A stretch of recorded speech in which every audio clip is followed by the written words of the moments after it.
Bata pa lang ay alam na ni Mirasol na anak siya ng isang mayamang negosyante. Pero dahil anak lang siya sa labas, hindi na lamang niya yun inintindi pa. Mas pinagtuunan na lamang niya ang sarili at nagsumikap sa buhay. Isang araw, natanggal siya sa trabaho at naghanap ng panibago. Wala siyang kaalam-alam na ang napasukan niyang trabaho ay pagmamay-ari pala ng kanyang ama. Sa kanya lamang ito nalaman nang makita niya roon. Hindi naging madali ang buhay ng dalaga sa trabaho. Pinag-iinitan siya ng manager. Naiinggit dahil higit na maganda siya sa lahat ng empleyado. Isang beses, sa inis ng kanilang manager, tinapunan siya ng kape sa mukha. Napahiya ang babae at lumabas na lamang ng kanilang trabaho. Makalipas pa ang ilang araw, bigla na lamang pumunta ang ama ni Mirasol sa trabaho. Nalaman ang nangyari at tinanggal ang manager na salbahe. Ano na kaya ang sunod na mangyayari sa buhay ni Mirasol? Tatanggapin niya kaya ang kanyang ama? O mas pipiliin niya na lang ding mamuhay ng mag-isa gaya ng kanyang nakasanayan? Narito na naman pong muli ang inyong lingkod na si Mr. Hope para sa isa na namang pambihirang kwentong buhay. Bagsak ang balikat ng dalagang si Mirasol nang mapasama siya sa mga empleyadong kailangang matanggal sa trabaho. Nalulugi na kasi ang pinapasukan niyang bar kaya kinailangang magbawas ng tao. At sa kasamaang palad, isa si Mirasol sa hindi sinwerteng magpatuloy. Nakatanggap man ng pera pero hindi niya pa rin alam kung ano ang magiging buhay nila ng kanyang lola sa mga susunod na araw. Kapag naubos na ang pera niya, siguradong wala na siyang mapagkukunan. Kaya naman kahit na nanghihinayang sa trabaho, nagdesisyon siyang hahanap na lamang ng ibang mapapasukan. Hindi kasi siya pwedeng matenga sa bahay. Siya lang ang inaasahan ng kanyang lola Uring. May sakit pa ang matanda at kailangan ng maintenance sa gamot. Nang umuwi siya sa kanilang bahay ay ngumiti siya ng malapad. Ayaw niya kasing mahalata ng matanda na meron siyang dinadalang problema. Kadalasan kasi, sinasarili na lamang niya kung ano man ang pinagdadaanan niya. Bumuntong hininga na lamang ang babae bago siya humarap sa kanyang lola. "Oh, bakit yata matamlay ka ngayon?" tanong ng matanda sa kanya. Ngumiti siya ng papilit para itago ang totoong nangyari. "Ako, matamlay? Hindi mainit po kasi sa labas Pagkakaila na lamang niya. Kilala kita, apo. Alam ko kung kailan ka okay at kung kailan hindi. Ano bang nangyari? Nag-away ba kayo ng boyfriend mo?" "Lola naman, wala naman po akong boyfriend kaya wala akong aawayin." Natatawa na lamang niyang sagot. Kung hindi love life, ano bang problema mo? Ramdam na ramdam ko kaya. Sabi pa ni Aling Uring. Naglakad pa ito palapit sa kanya at pinagmasdan ng maigi ang kanyang mukha. "Lola talaga, napakagaling." "Oh, di ba? Sinasabi ko na nga ba'y may nangyari. Ano ba yun? Kwento mo na sa akin." Tinabihan na siya ng kanyang lola at ngumiti ito sa kanya ng malapad. "Nagkatanggalan na po kasi sa trabaho. Isa po ako sa napasama." Malungkot nitong tugon. "Oh, ayos lang yan. Natitiyak ko na merong mas magandang plano sa iyo ang Diyos, apo. Pero wag po kayong mag-alala, Lola. Mag-a-apply naman po ako ng panibagong trabaho." "Apo, alam kong nahihirapan ka na sa akin. Huwag kang mag-alala. Kapag lumakas ako ulit, tutulungan kita. Magtitinda ako ulit." "Lola, di ba sabi ko sa inyo dito lang kayo sa bahay? Mag-relax, manood ng TV. Dati kaya buong buhay nyo wala kayong ginawa kundi ang buhayin kami ng mga pinsan ko. Ngayon naman kami naman ang tutulong sa inyo. Lalong-lalo na ako. Kaya huwag kang ma-feel bad. Ginagawa ko ito kasi mahal din kita, Lola." Sabi ng dalaga at niyakap nito ang matanda. "Alam mo, napakaswerte ko sa'yo. Ang bait-bait mo. Tapos ang ganda-ganda mo pa." Natatawa na lamang na sabi ng matanda. "Si Lola nang bobola. Dahil dyan meron akong pasalubong sa'yo." Kinuha ng dalaga ang daladala nitong mga tinapay sa bag. Napangiti naman kaagad ang matandang si Uring. Masayang-masaya ito kapag laging naaalala ng dalaga ang pasalubong bago umuwi. Kahit talaga anong nangyari sa araw mo, hindi mo kinakalimutan ang paborito kong tinapay. Maraming salamat sa iyo, Apo. Magbihis lang po ako, Lola. Tapos bibili na po ako ng panghapunan natin.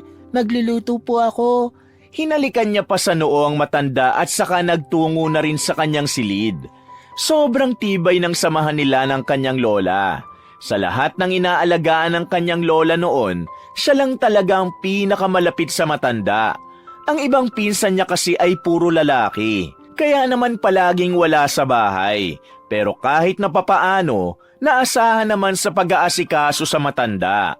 Masasabi ni Mirasol kahit papaano, maswerte na rin siya dahil may nagbabantay sa kanyang lola. Mababait din naman ang iba niyang kamag-anak. Habang nagpapalit ng suot, napatingin siya sa salamin. Napansin niya na medyo kumakapal na ang kilay niya. Bumabalik na ito sa natural nitong kapal. Nawala ang kanyang ngiti nang maalala ang sinabi ng kanyang lola. Ayon kasi sa matanda, minana raw niya ang kilay niya sa kanyang ama. Hindi niya kasama sa bahay ang ama niya. Sa katunayan, nasa ibang pamilya yon. Anak siya sa labas. Kaya noon pa man, hindi na rin naman siya umasa na kikilalanin siyang anak ng matandang lalaki na si Don Amante. Ayos lang. Ang mahalaga, may lola ako, may mga pinsan ako, at mababait naman ang mga kamag-anak ko rito. Hindi ko kailangan ng isang ama. Mas lalong hindi ko kailangan ng yaman niya. Kaya ko ring magkaroon ng maraming pera nang hindi humihingi ng tulong sa kanya. Sabi na lamang ng dalaga. Napangisi pa siya sa kanyang refleksyon. Pagkatapos ay lumabas na rin siya ng bahay. Papunta na siya ng palengke nang makasalubong naman niya ang kanyang kaibigan na si Solana. Papasok pa lamang ito sa trabaho. Uy, girl, Tawag sa kanya ng kanyang kaibigan. uy, pumapasok ka pa pala? Natatawang pabirong sagot ng dalaga. Malamang, ano ka ba? Kailangan natin ng pera para may panlandi ako, no? Teka, gusto mo bang pumasok sa amin? Saan? Sa bahay nyo? Sagot naman ni Mirasol. Siyo nga, sa trabaho. Hiring kami ngayon. May dalawa kasing natanggal sa amin. Yung manager kasi namin, beast mode nung nakaraan eh. Paano ba naman kasi? Siyo nga rin yung dalawang bago. Ibang order ba naman ang binigay sa customer? Ayun, nagalit ang customer at ang manager namin ang pinutakte. Tanggal yung dalawa. Kwento ni Solana. So, hiring nga sa inyo? Oo nga, tigas ng bungo mo ah. Ano, apply ka ba? Ay, may work ka pa rin pala, no? Wala na, nagkatanggalan kanina eh. Napasama ako. Palugi na kasi yung bar, kaya nga kailangan ko ngayon ng mapapasukan. Buti na lang talaga, nakita kita ngayon. Pak na pak, Mirasol. Apply ka sa amin, madali ka matatanggap. Alam mo kung bakit? Maganda ka eh. Mas priority sa amin ang maganda. Galit manager namin sa pangit eh. Joke! Tinapik pa siya ni Solana sa balikat. Sige, ihahanda ko lang ang resume ko. Bukas sabay na tayo. Samahan mo ako ha. Sabi naman niya. O sige, wala namang problema. Basta lahat dali mo na ha. Text ko na lang sa'yo mamaya mga tip kung paano ka makakapasa sa interview. Medyo masungit kasi talaga yung manager namin eh. At saka, if ever makapasa ka, huwag ka maingay na friend tayo ha. Ayaw nun ni Miss Ching na may magkaibigan sa store. Ha? Bakit naman ayaw niya? Nagtatakang tanong ni Mirasol. Ewan ko ron, palibasa walang kaibigan eh. O paano, kailangan ko nang umalis. Kita na lang tayo bukas ha, same time. Evening shift ang papasukan mo eh. Sige, maraming salamat. Uy, ingat sa pagpasok ha. Sabi naman ni Mirasol. Kahit na paano'y gumaan naman ang pakiramdam ni Mirasol. Hindi pa man niya sigurado kung makakapasa siya, pero positibo na ang kanyang pananaw. Batid niya sa sarili niyang kakayanin niya naman ang magiging trabaho niya roon.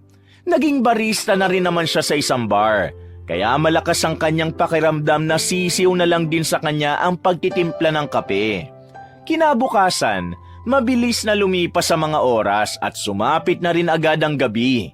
Nakahanda na ang lahat ng kanyang dadalhin. Kabisado na rin niya mga tip na binigay sa kanya ni Solana. Nung mga sandaling yon, May kaunting kaba na nararamdaman ng dalaga. Ang sabi kasi sa kanya ng kanyang kaibigan, strikto at masungit ang manager nila. Hindi pa naman sanay si Mirasol sa mga taong lagi na lang nakasigaw. Ready ka na, sis? Ox ka na? Tanong sa kanya ni Solana nang pumunta na ito sa kanilang bahay. Handang-handa na ako para sa ekonomiya, no? Natatawa na lamang niyang sabi. Aling Uring, alis na po kami ni Mirasol. Ako na pong bahala sa babaeng to. Sabi pa ni Solana sa matanda. O sige, basta mag-iingat kayong dalawa. Alam nyo naman ang panahon ngayon. Sagot naman ng matanda. Matapos yakapin ni Mirasol ang kanyang lola, ay lumabas na rin sila ng bahay. Agad silang sumakay ng jeep patungo sa store na pinapasukan ni Solana. Pagdating nila roon, mas lalo nang kinabahan ng dalaga. Pero pilit niyang pinakakalma ang kanyang sarili. Inisip na lamang niyang kailangan niyang makapasa dahil kailangan na kailangan niya ng trabaho. Malaki ang coffee shop na dinatnan niya. Itsura pa lang, mukha ng mamahalin at hindi basta-basta. Halos lahat ng customer sa loob ay puro mayayaman. Meron pa nga raw mga VIP room at ayon kay Solana, kadalasang mga pumupunta roon ay mga big time na negosyante. Sis, kalma ka lang, focus ka lang. Basta wag ka lang syunga, hindi naman maiirita yun. Bulong na lamang ni Solana sa kanya habang naglalakad sila. Pagtango na lamang ang kanyang naitugon. Huminga siya ng malalim nang dalhin na siya ni Solana sa office room. Habang nasa harapan sila ng opisina ng manager, napahawak pa sa kanyang dibdib si Mirasol. Basta ito lang ang tandaan mo, ayaw niya ng tanga. Ayaw niya ng lutang, ayaw niya ng bida-bida, at higit sa lahat, ayaw ng sinungaling. Kaya maging honest ka lang sa mga sasabihin mo, wala kang magiging problema. Paalala sa kanya ni Solana. Maraming salamat, sis. Kakayanin ko ito. Kakayanin mo yan. Kinaya mo ngang lukuhin ka dati. Yan pa kaya. Natatawa na lamang itong umalis at naglakad na para makapag-in sa trabaho. Dahan-dahang itinulak ng dalaga ang pintuan. Nang makapasok na siya sa loob, nadatnan niya ang isang babaeng nakaupo sa harapan ng lamesa at may inaasikaso sa laptop. Hindi pa siya nito mapapansin kung hindi pa siya nagsalita. Magandang gabi po, ma'am. Nag-angat ng tingin ng babae sa kanya. Matalim agad ang tingin nito. Ang singkit nitong mga mata ay para siyang tinutunaw sa tingin. Anong kailangan mo and who are you? Maotoridad na wika ng babaeng manager. Ako po si Mirasol Perez. Nag-a-apply po ako ng trabaho as service crew. Sagot niya. Nagsuot ng salamin ng manager. Tinignan siya nito mula ulo hanggang paa. Sinenyasan siya nitong umupo sa tapat ng table. Kung makatingin sa kanya ang manager, para bang wala itong ganang makipag-usap. Now tell me, paano mo nalaman na hiring kami rito? Are you related sa dalawang tinanggal kong mga imbeso? Tanong ng babae. Hindi po. Then how did you know? Nanghula ka lang? As far as I know, wala pa kaming pinopost na hiring sa labas. Tell me, manghuhula ka ba? Natawa ng bahagya si Mirasol sa sinabi ng manager. Pero agad din naman niyang binawi ang kanyang tawa nang maalalang nasa interview nga pala siya. Hindi po ako manghuhula, ma'am. Then tell me, how did you know? Kanina pa ako nagtatanong. Medyo tumaas na ang boses ng manager kaya parang nakaramdam na ng takot ang dalaga. Buti na lang ay kinakaya niya pang makapag-focus at ikalma ang kanyang sarili. Nalaman ko lang po sa kaibigan ko. Sinong kaibigan? Nagtatrabaho ba siya rito? Kilala ko ba yan? Pambihira naman, manghuhula ba ako? Si Solana po, kaibigan ko po siya. Nagtatrabaho po siya rito. Sinabi niya po sa akin na kailangan niyo pa po ng crew, kaya gusto ko po sanang makapasok. Sagot niya. Di tapos, ang dami mo pang sinasabi. May kung anong kinuha na papel ang manager. Inilapag yun sa harapan niya kasama ang ballpen. Pumirma ka na ng kontrata. Sabi ng babae nang hindi man lang tumitingin sa kanya. Nakatutok lang ang mga mata nito sa laptop. Po? Bingi ka ba? Sabi ko, pumirma ka na ng kontrata. Mahirap ka bang umintindi? Alam mo, ang ayaw ko sa lahat ay yung tatanga-tanga. Pipirma ka ba o hindi? Gusto mo ng trabaho, di ba? Sa isip-isip ni Mirasol noong mga sandaling yon, hindi na tama ang approach sa kanya ng manager. Para sa kanya ay hindi na ito profesional sa kung papaano siya nito kinakausap. Pero hindi niya na yun pinansin. Pumirma na lamang siya kahit na nagtataka pa rin kung bakit parang ang bilis-bilis ng proseso. Maraming salamat po. Pero bakit po ang bilis? Tanong niya. Wala akong gana makipag-usap ngayon. Hindi ba halata? Nakapirma ka na ba? Make sure na nabasa mo na lahat ha. Kung wala ka nang sasabihin, makakaalis ka na. Hintayin mo na lang ang update kung kailan kita pagsisimulain. Tumayo na lamang si Mirasol at magalang na nagpaalam. Hindi niya alam kung dapat ba siyang maging masaya. Halos wala naman kasi talaga siyang ginawa. Sandali lang siyang umupo. Ni hindi rin nga siya nakapagpakilala ng maayos. Pero ang mahalaga na lamang sa kanya ay nakapasa na siya at meron na siyang trabaho. Pauwi na sana siya pero nakita niya pa si Solana sa baba. Hindi pa pala ito nakakapag-in. Kaya naman agad niyang ibinalita sa kaibigan kung ano ang nangyari. Baliw ka talaga. Ang sabi ko sa'yo, huwag mong sasabihin na magkaibigan tayo. Napapakamot na ulong sabi ni Solana. Tinanong niya ako Hindi ko naman napaghandaan yun. At isa pa, sabi mo maging honest lang ako. Sagot niya sa kaibigan niya. Ay naku, pero ayos na rin yan. Ang mahalaga naman ngayon, may work ka na. At ang mas maganda, magkasama pa tayo. Basta wag na lang tayo magpapahalata na sobrang close tayo ha. Baka mainggit yung iba. Bawal kasi friendship dito Sabi ng dalagang si Solana. Loka, di ba nga alam na ni Ma'am Ching? Uy Mirasol, wag na wag mong tatawaging Ma'am Ching ang manager natin. Dapat ang itawag mo sa kanya ay Miss Ching. Sabi sa kanya ni Solana. Napatingin pa ito sa paligid kung may ibang nakarinig. Ano naman pagkakaiba nun? Pagtataka naman ni Mirasol. Basta, sumunod ka na lang kung gusto mo pang tumagal ng 1 week.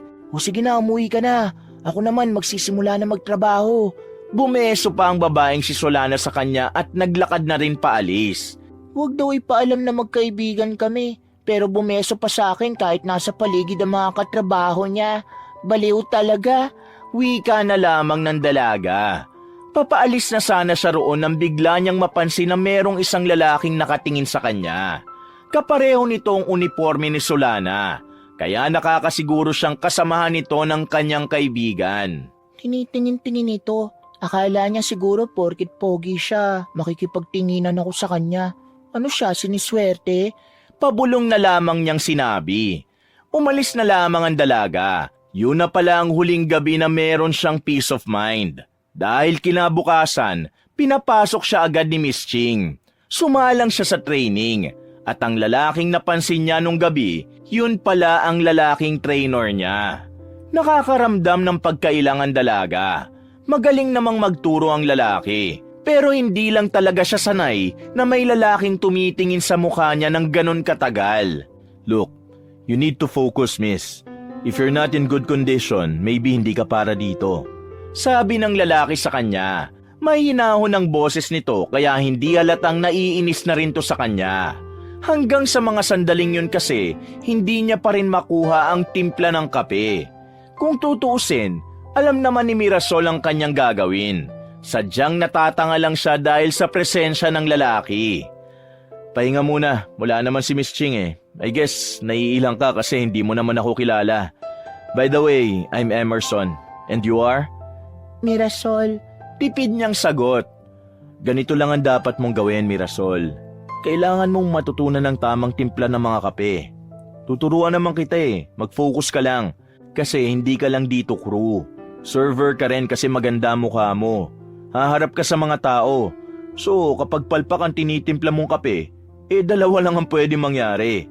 Mabulyawan ka o kaya mabulyawan si Miss Ching. Kapag si Miss Ching ang nabulyawan, matik yan, wala ka ng trabaho. Ganito ang sistema rito. So, para tumagal ka rito, you need to focus. Presence of mind, okay?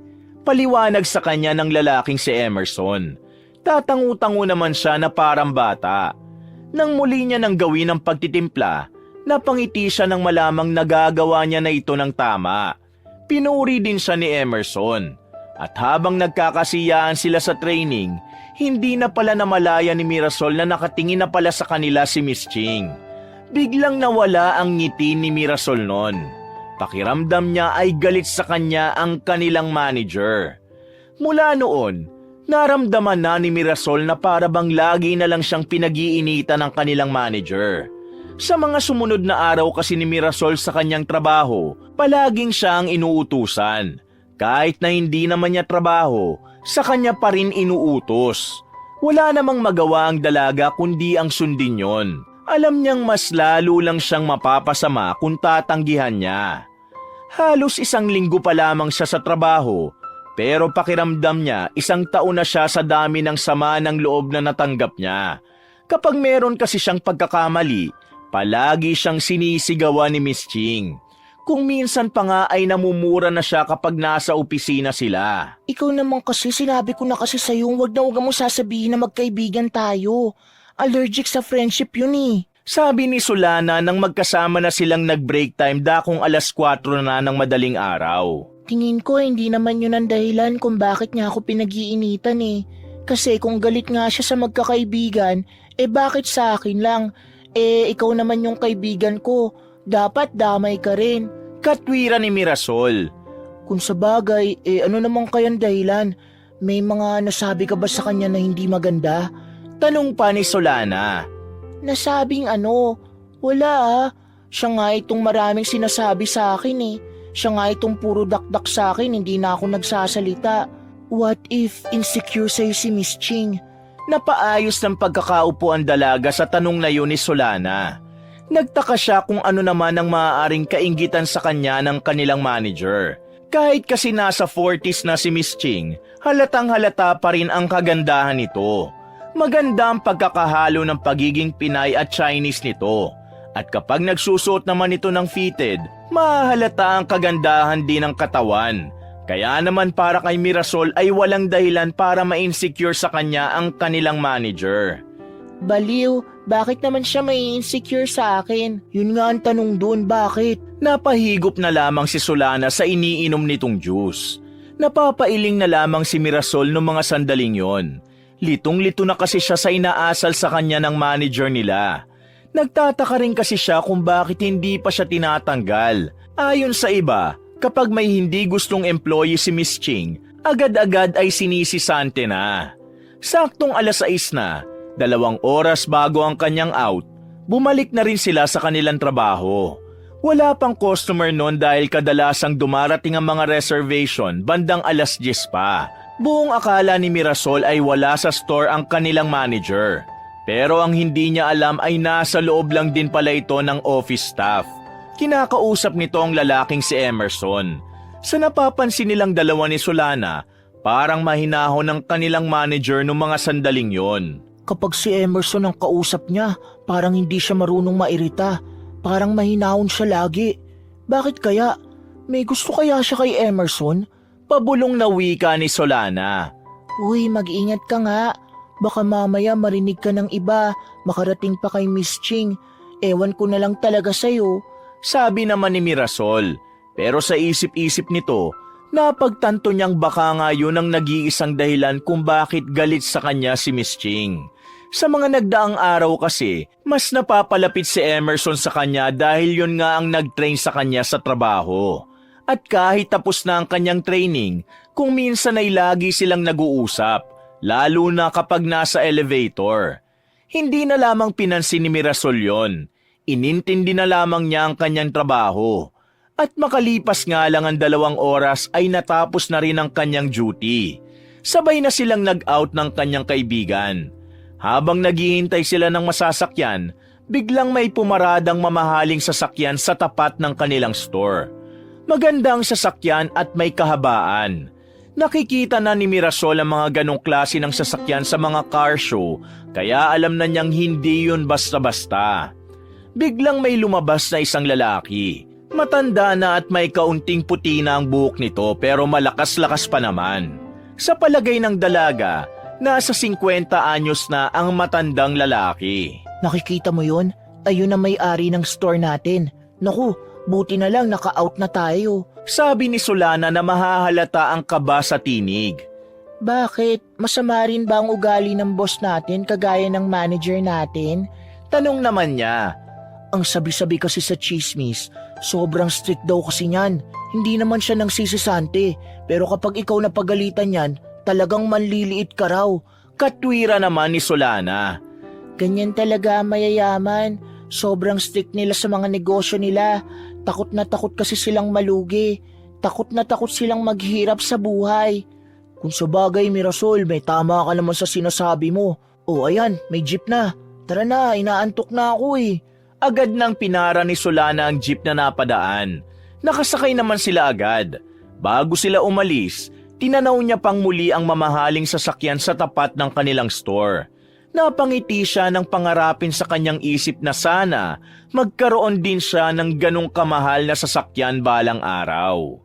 Kinagabihan, kapapasok pa lamang ng dalagang si Mirasol sa trabaho ay naririnig na agad nila ang mataas na tinig ng kanilang manager. Iritado na naman itong kinakausap ang iba nilang kasamahan. Kaya naman tila nagkaroon ng pag-aalangan ng magkaibigang Mirasol at Solana. Lumabas na muna sila bago pa sila mapagbuntunan ng kanilang manager.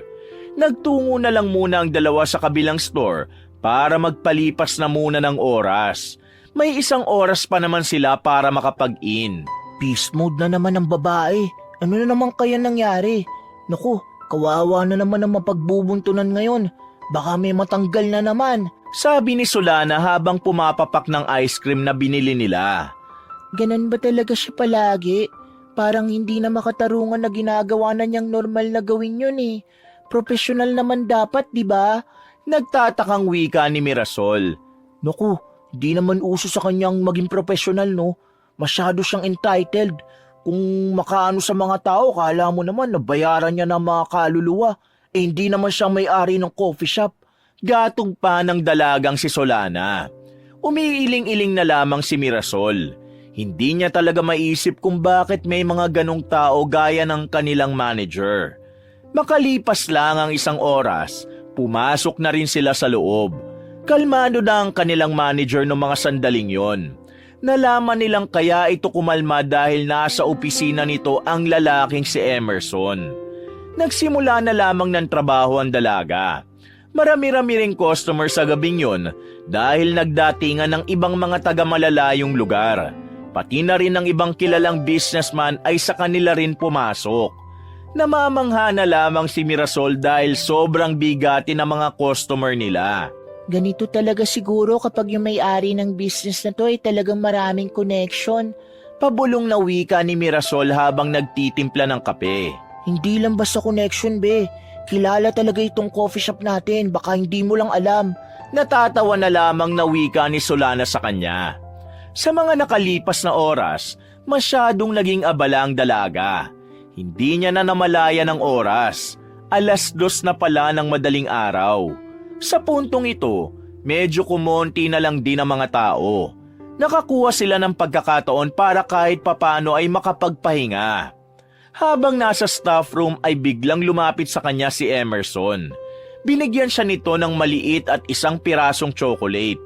Tinanggap naman yun ni Mirasol dahil nakakahiya kung tatanggi siya. Bigay sa akin yan ng younger sister ko. Galing siya ng ibang bansa. Sabi ni Emerson sa kanya nang tumabi ito sa kinauupuan niya. Ang galing naman pala. Nakapag-ibang bansa ang kapatid mo sa edad niyang yon. Tanging tugon niya. Hindi niya kasi alam kung tama bang kinakausap niya ang lalaking yon. Nababahala kasi siya na baka makita na naman sila ni Miss Ching. Doon siya nagtrabaho for 2 years. Ngayong tapos na ang kontrata niya, dito na siya namamalagi sa atin. Well, maganda naman yun para kahit paano. May makakausap ako sa bahay. Ako lang kasi ang nakatira doon mula nang mawala ang parents ko eh. Si Papa namatay sa sakit. Si Mama naman, bata pa lang ako, nakahanap na yun ng ibang pamilya. Ay, sorry kung naalala mo pa dahil sa akin. Wika ng dalaga. Ayos lang naman. Okay lang naman ako. Oh, balik na ako sa labas ha. Tinapik pa siya ni Emerson sa balikat. Paglabas ng lalaki, nakita niyang pumasok si Miss Ching sa loob at sa kanya agad nakadako ang tingin nito. Kinakabahan ng dalaga kung ano na naman ang ipagagawa sa kanya na hindi nasakop ng kanyang trabaho. Linisin mo yung restroom, sabi ng manager sa kanya. Po? Anong po? Bingi ka ba? Ang sabi ko, linisin mo ang restroom. Pag-uulit nito. Pero po ma'am, naka-duty pa po ako. Nandito lang po ako kasi wala akong ganong ginagawa sa labas. Pagdadahilan niya. Exactly my point. Wala kang ginagawa kaya gawin mo yon. Bilisan mo na. Huwag mo nang hintayin na uminit pa ang ulo ko. Pero ma'am, I said linisin mo ang restroom. Opo, kikilos na po. Natatarantang sagot ni Mirasol. Nagmamadali siyang lumabas at dali-daling nagpunta sa storage room para kunin ang floor map at ang balde. Malapit nang maiyak ang dalaga noong mga sandaling yon. Hindi niya kasi talaga maintindihan kung bakit siya ang kailangang gumawa nun. Samantalang naroon naman si Mang Gusting, ang kanilang janitor na parang doon na rin nakatira. Iha, bakit ikaw na naman ang gagawa niyan? Bitiwan mo nga yan. Ako na ang gagawa niyan kapag tapos ko na yung nasa itaas. Sabi ni Mang Gusting nang abutan siya nitong nagpipiga ng map. Hindi na po, ako na po. Ayoko po kayong madamay. Sagot niya. Pambihira talaga si Ma'am Ching. Kapag talaga hindi siya gustong tao talagang pahihirapan niya. Dismayadong sabi ng matanda. Bakit po ba ganun ang ugali ng manager namin? Tanong niya. Kasi ang chismis dyan, palagi na lang daw yan naluloko ng lalaki. Kaya yun, lagi na lang daw mainit ang ulo. Hindi na lamang nagsalita pa si Mirasol. Isa pa rin ang nakikita niyang dahilan kung bakit hindi tama ang trato sa kanya ni Miss Ching. Yun ay walang iba kundi ang lalaking si Emerson. Hindi na nagsayang ng oras ang dalaga. Nilinis niya ang banyo. Mas mahabang oras pa ang ginugol niya roon kumpara sa pagtitimpla at pagsaserve ng kape. Pinagpawisan na nga ang dalaga kahit na de-airco naman doon. Nang matapos na siya, nagpunta ulit siya sa opisina ng kanilang manager para ipaalam yon. Pero sa halip na makakabalik na siya sa kanyang tunay na trabaho, meron na naman itong ipinag-utos sa kanya. Buy some snacks sa convenience store, sabi ni Miss Ching sa kanya. Sige po. Wala na siyang nagawa kundi ang pumayag na lang. Ayaw na rin kasi niyang masigawan pa ulit. Kahit labag sa kanyang kalooban, lumabas siya ng kanilang store. Naglakad siya ng ilang minuto dahil medyo malayo ang convenience store sa kanila. Pagkabili niya ay may napadaan na jeep. Sumakay na siya roon para mabilis na siyang makabalik. Ito na po, sabi niya nang iabot ang binili. Ayusin mong ugali mo, Mirasol ha. Isa sa pinakaayaw ko rito sa trabaho ay may mga babaeng malalandi. Magtrabaho ka at hindi ka nandito para makipaglandian. Sabi ni Miss Ching. Hindi naman po ako nakikipaglandian, ma'am. Wala naman po akong nilalandi rito. Sagot niya. Hindi ako sanggol na kahapon lang pinanganak para lukuhin mo. Alam na alam kong mga karakas ng katulad mo, Mirasol. Sige na, lumabas ka na bago pa ako mairita sa'yo. Napayuko na lamang ang dalaga at saka lumabas na rin ang opisina. Hindi niya matanggap na nasabihan siyang malandi. Pinipigil na lang niya ang pagbagsak ng kanyang mga luha. Pagbalik niya sa trabaho, naging tahimik na lamang ang dalaga. Nakafocus na ito sa ginagawa at wala na itong kinakausap. Kahit si Solana na kaibigan niya ay hindi na rin muna niya pinansin. Maaga ang out nila noon dahil wala naman silang overtime. Hindi na agad nagtagal ang dalaga sa loob ng coffee shop. Sa labas na lamang niya hinintay ang kanyang kaibigan. Mga ilang sandali lang ay lumabas na rin yon at nag-aalalang lumapit sa kanya. Girl, okay ka lang? Tanong nito sa kanya. Isang pilit ng ngiti na lamang ang kanyang naisagot. Namumuro na talaga yung manager natin Kapag ako hindi nakatiis, isusumbong ko na talaga yan sa owner para maturuan ng leksyon. Biruin mo, kung ano-anong inuutos sa'yo ay hindi naman part ng trabaho mo yung mga yon. Naiimbierno na talaga ako Solana, hayaan mo na. Ayoko na lang din magkaroon ng gulo. Baka kailangan ko na kasi talagang iwasan si Emerson. Yun lang naman kasi yatang pinuputok ng butsi niya eh. Sabi pa niya sa kanyang kaibigan. Girl, friendly lang si Emerson. Sa lahat naman ng babae, ganun siya.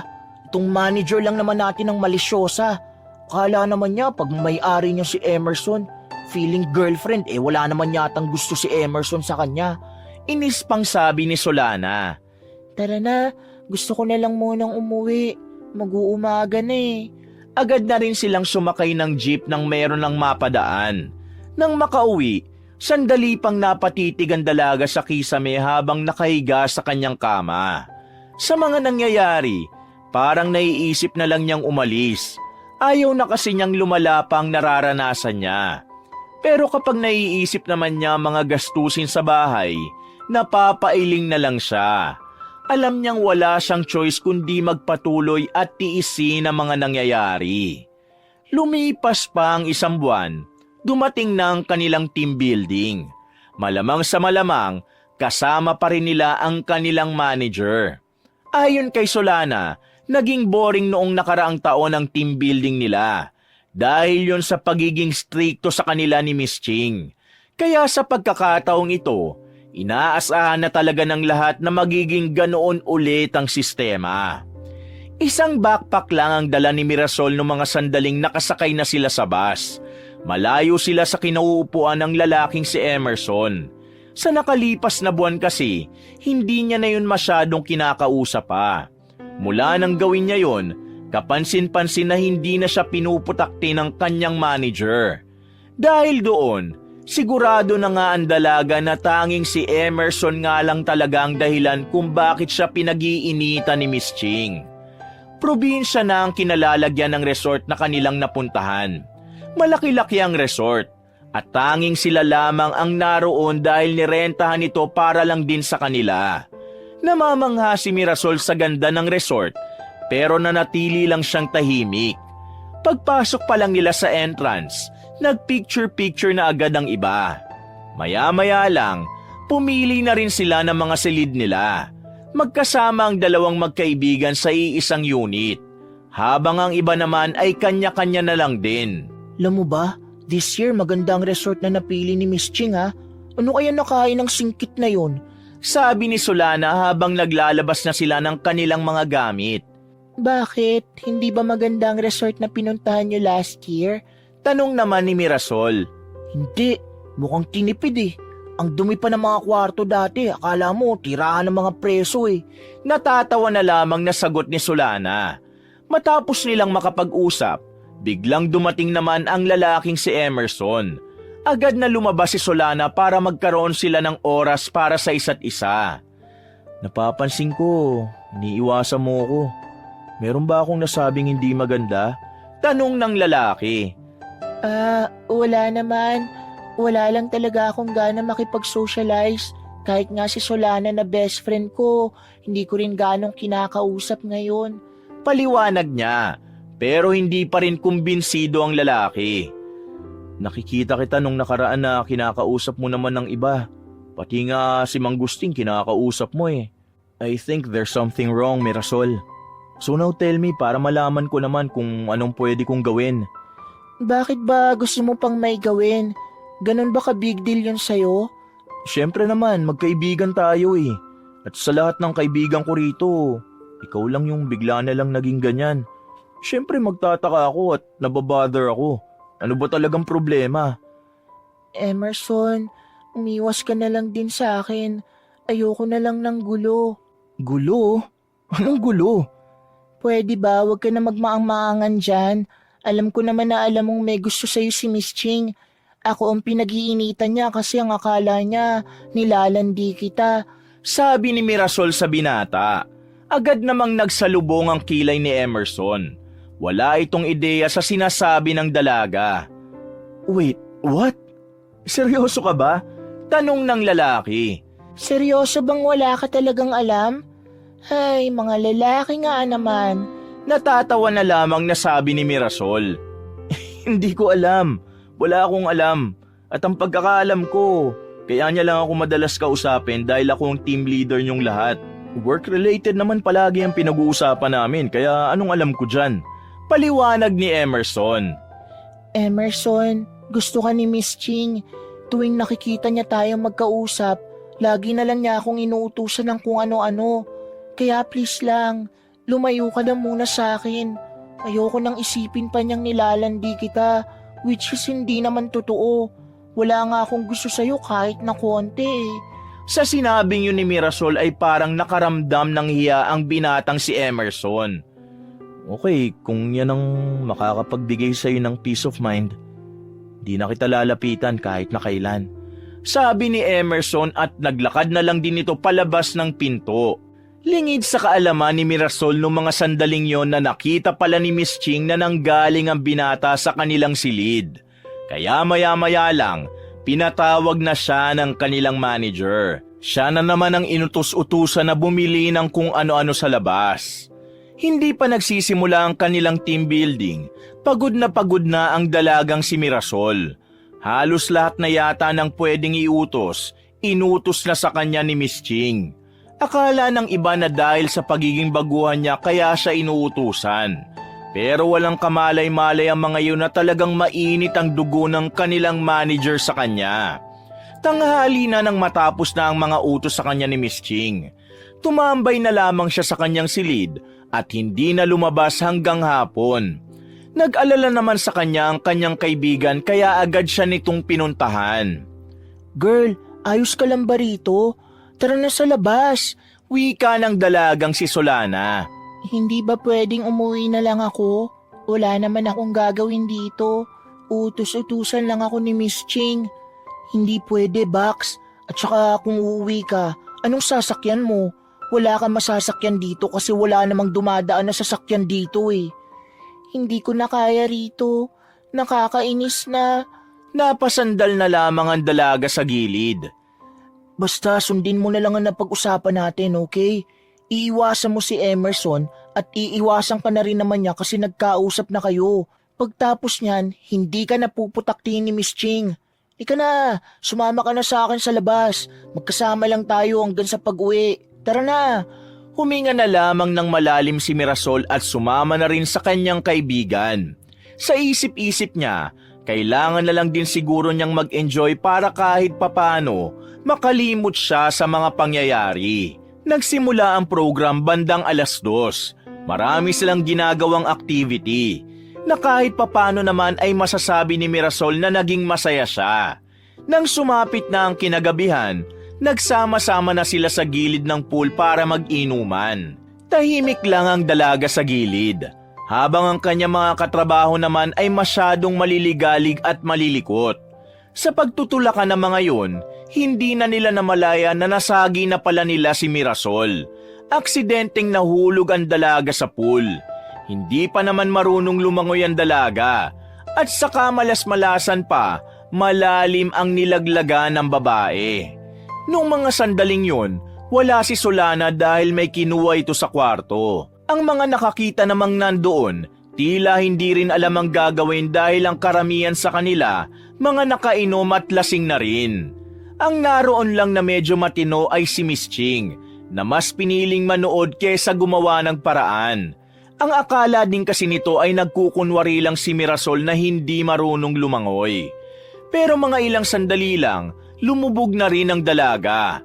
Mabuti na lamang ay dumating ang lalaking si Emerson. Agad itong tumalon sa tubig at lumangoy patungo sa kinaroroonan ng dalaga. Agad nitong sinagip si Mirasol. Dahil dito, mas lalong nag-init ang bumbuna ni Miss Ching. Lalo pa itong nanggalaiti nang makitang nag-CPR na si Emerson kay Mirasol. Saktong nagkamalay ang babaeng si Mirasol nang makabalik na rin ang kanyang kaibigang si Solana.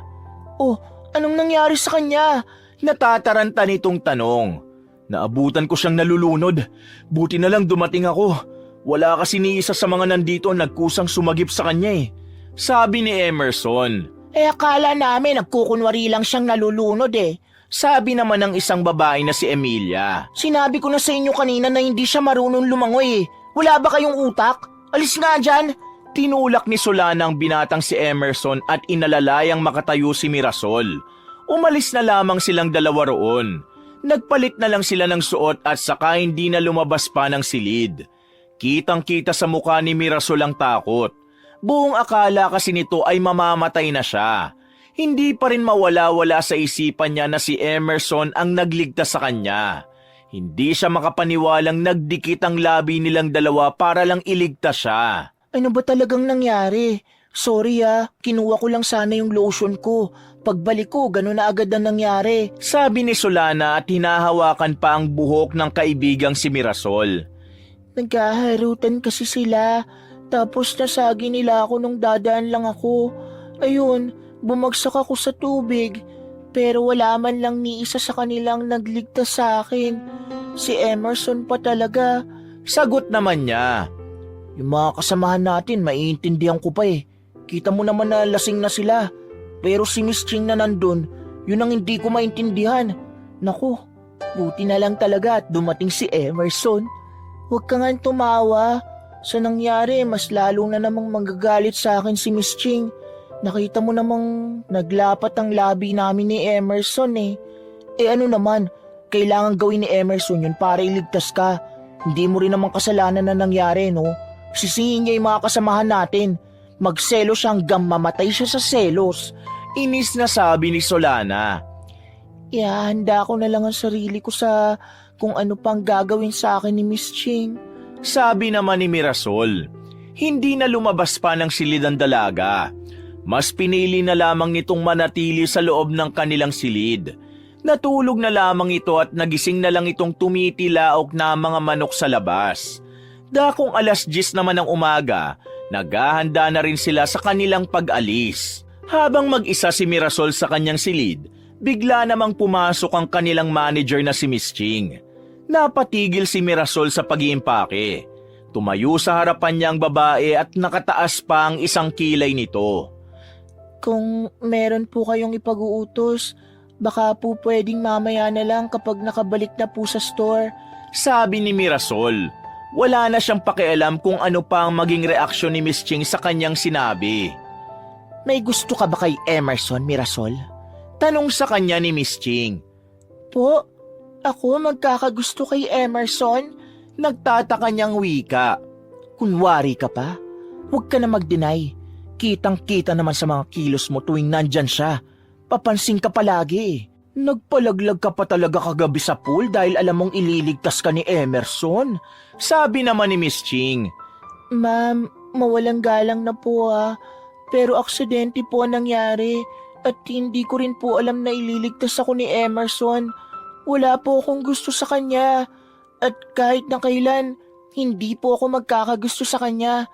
At kung sakali mang magkagusto ako sa kanya, tingin ko po hindi nyo na po problema yun, ma'am. Sabi ni Mirasol. Anong hindi ko problema? Ayaw ko ng landian sa trabaho. O baka naman po kayong may gusto kay Emerson at nagsiselos kayo na may ibang babae siyang kinakausap. Tanong pa ni Mirasol. Sa puntong ito ay nakita niya nang nagbago ang reaksyon ng kanilang manager. How dare you to make a story like that? Hindi po ako gumagawa ng kwento, ma'am. Tinatanong ko lang po kayo. Lumapit na sa kanya ang manager nila. Gigil na gigil ang mukha nito. Nung mga sandaling yon, nakakaramdam na rin ng takot ang babaeng si Mirasol. Nakita niyang nanlilisik na ang mata ni Miss Ching. Kung ano man ang meron sa amin ni Emerson, wala ka ng pakialam. Just stay away from him or else accept the suffering. Hindi niyo naman po pag-aari si Emerson at sinabi niya rin po sa akin na hindi naman niya kayo gusto. Kaya wala po kayong karapatan na sabihan akong lumayo sa kanya dahil lang ayaw ninyo.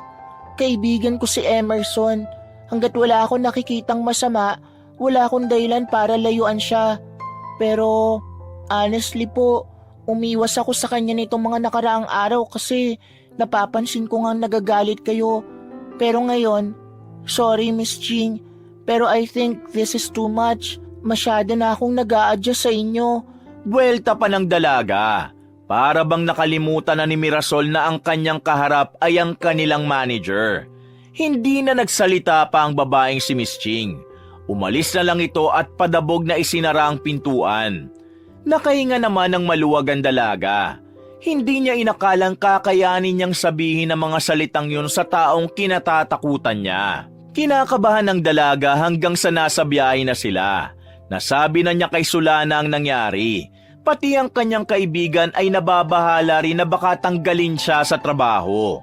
Ngayong medyo naimasmasa na siya, tila ba pinagsisihan na ni Mirasol ang ginawa niyang yon. Napagtanto niya kasing mapapahamak ang kanyang trabaho dahil sa nangyari. Gabi na sila nakabalik sa store. Hindi naman sila nag-open nung araw na yon dahil kailangan nilang magpahinga lahat. Pero pumasok sila sa loob para ibaba ang iba nilang gamit na dinala. Pagkatapos, palabas na sana sila ng store nang biglang may makasalubong silang matandang lalaki. Medyo may puti na ang buhok nito at maputi ang balat. Kahit na matanda, mukha pa rin itong habulin ng mga babae. Gwapo at talaga namang lalaking lalaki ang dating. Agad na humingi ng paumanhin ng dalagang si Solana nang makilala kung sino yon. Habang si Mirasol naman ay tulala lamang at nakatingin sa malayo. Sorry sir, hindi po namin napansin kasi dinadaldal ko po siya. Hindi po talaga namin sinasadyang mabangga kayo. Pasensya na po sa inyo. Huwag niyo po kaming aalisin sa trabaho. Sabi ni Solana. Natauhan lang si Mirasol ng kurutin nito ng kaibigan. No, bakit naman kita tatanggalin sa simpleng insidenteng ito? This is not a big deal for me. It's okay. Sagot ng matanda. Maraming salamat po. Pasensya na po ulit. Sabi pa ni Solana. Wait, I think I know you. Sabi ng matanda kay Mirasol. Uy girl, kinakausap ka ni sir. Baliw ka. Siya yung may-ari ng store na to. Pabulong namang wika ni Solana kay Mirasol. Okay. Hi po. Tanging sabi ni Mirasol. Sir, sorry po pero kasi lutang siya. Napagod po siguro sa swimming. Pagdadahilan na lamang ni Solana.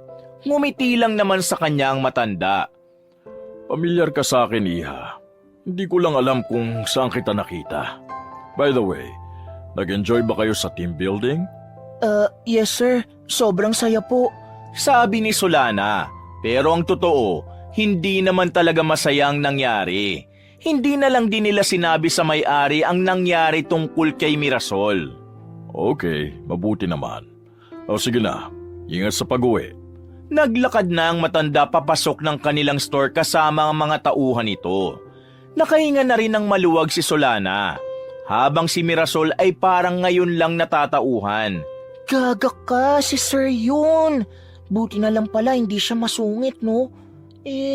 Bakit sabi sa amin ni Miss Ching dati masungit at matapobre si Sir Amante?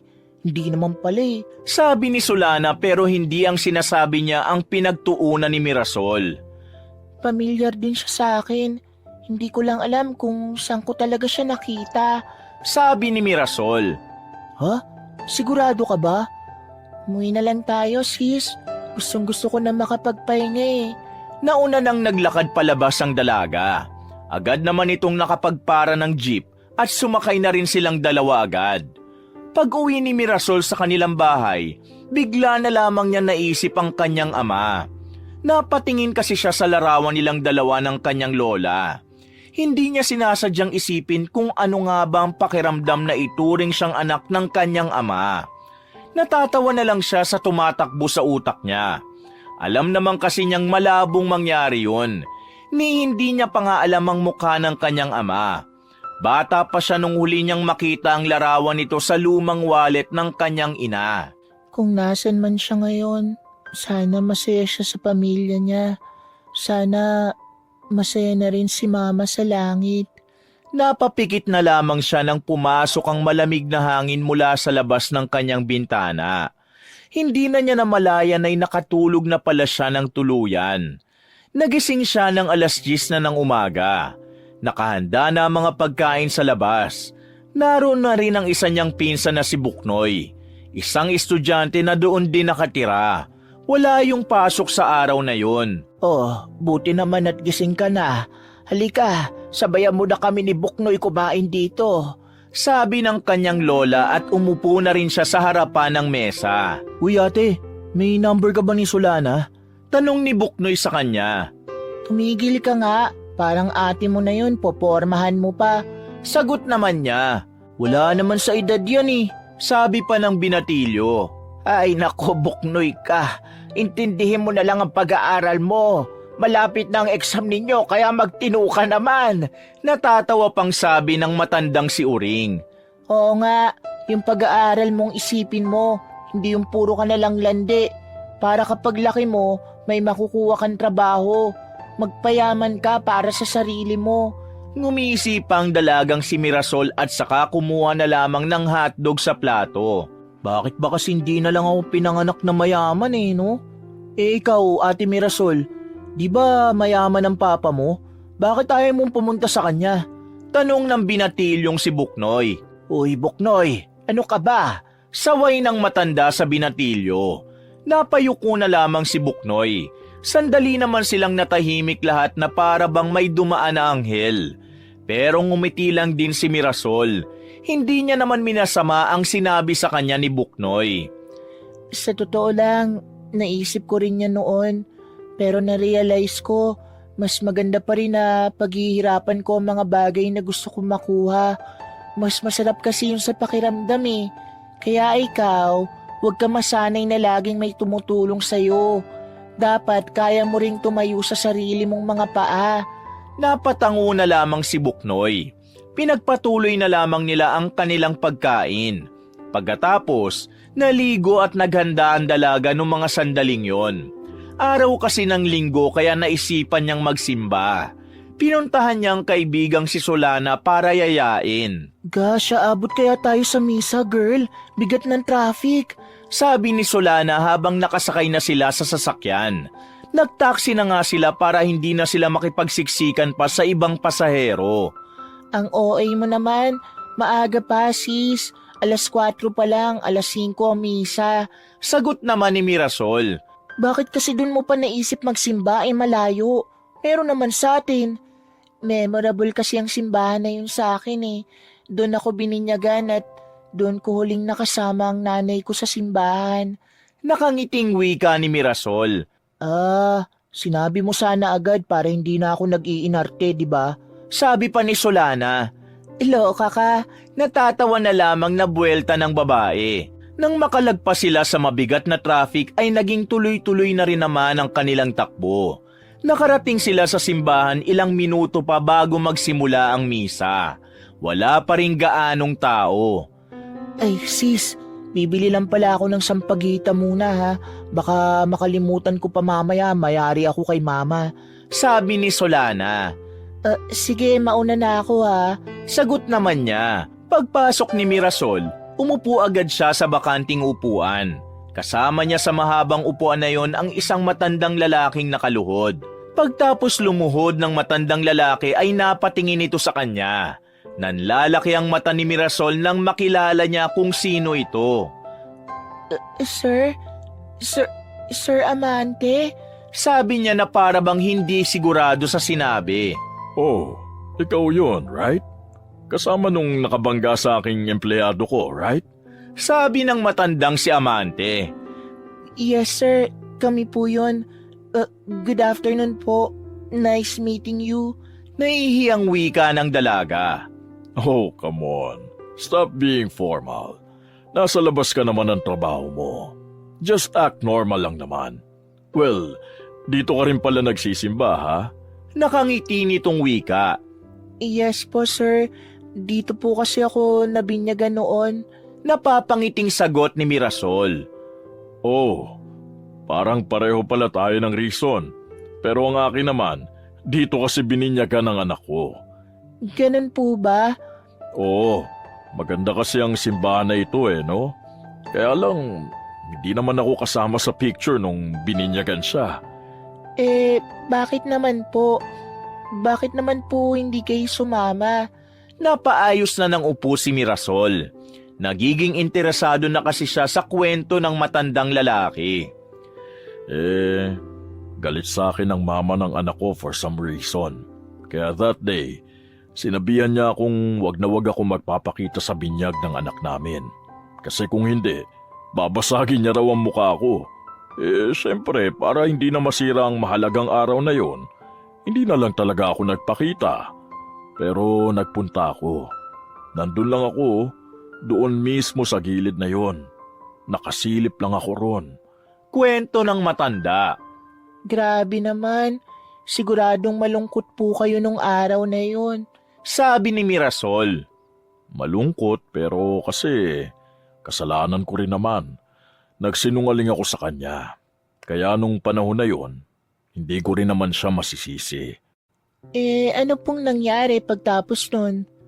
Nakipaghiwalay siya sa akin at hindi na siya nagpakita pa kahit kailan. Hindi ko na rin nakilala pa ang anak ko. Hinahanap ko siya. Sabi ng mga kamag-anak nila na napagtanungan ko, pumunta na raw sa Japan ang asawa kong yon kasama ang anak namin. Kaya mula nun, nawala na ako ng pag-asang mahanap sila. Isang malalim na buntong hininga ang pinakawala ni Don Amante. Pasensya na po kung naalala nyo pa. Pasensya na rin po kasi nagtanong pa ako ng mga personal tungkol sa buhay nyo. Hindi ka naman nagtanong. Ako nga ang kusang nagkwento sa'yo eh. You know what? Magaan kasi ang pakiramdam ko sa'yo, Iha. Para bang matagal na kitang kilala kaya parang hindi ako nag-aalangan na magkwento. Sir, ang sabi po kasi ng lola ko, kapag mabuting tao raw po ang kausap nyo, mararamdaman mo talagang magaan talaga ang pakiramdam nyo sa kausap nyo. Mabuting tao po kasi ako eh. Pabirong wika ng dalaga. Aba, ayos ka rin ano? Natatawa na lamang din si Don Amante sa pagiging bibo ni Mirasol. Ano nga pala ang pangalan mo? Tanong ng matandang lalaki. Ako po si Mirasol. Mirasol? Nice name. By the way, mauna na ako ha. Dumaan lang talaga ako para magpasalamat sa Panginoon. Hindi na ako makakasabay sa misa. Salamat sa oras mo ha. Maraming salamat din po, Sir Amante. Mag-iingat po kayo sa biyahe. Sagot naman ng dalaga at napangiti pa ito ng malapad. Naging mabilis ang oras para kay Mirasol ng mga sandaling yon. Nang matapos ang misa ay agad na rin silang tumungo sa malapit na mall para kahit papano'y makapagpalamig. Day off naman nilang dalawa kaya kahit anong gusto nila ay magagawa nila. Kung ano-anong pinuntahan ng magkaibigan. Inaabot na sila ng gabi at dakong 7:00 na nang makauwi sila sa kanila. Thank you, nag-enjoy ako ngayon. Sa next day off ulit natin ha. Sabi ni Solana sa kanya. Thank you rin. Ayusin mo nga yung panty mo, hindi pantay. Bakat pa.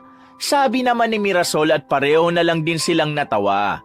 Isang malalim na paghinga na lamang ang nagawa ng dalaga. Naglakad na lamang din siya patungo sa kanyang bahay. Kinabukasan, balik na naman sa dati ang buhay ni Mirasol. Kinakabahan na naman siyang pumasok. Naaalala na naman kasi niya ang nangyari sa team building. Ramdam niyang hindi papayag si Miss Ching na wala itong maigaganti sa kanya. At yun ang bagay na kanyang pinaghahandaan.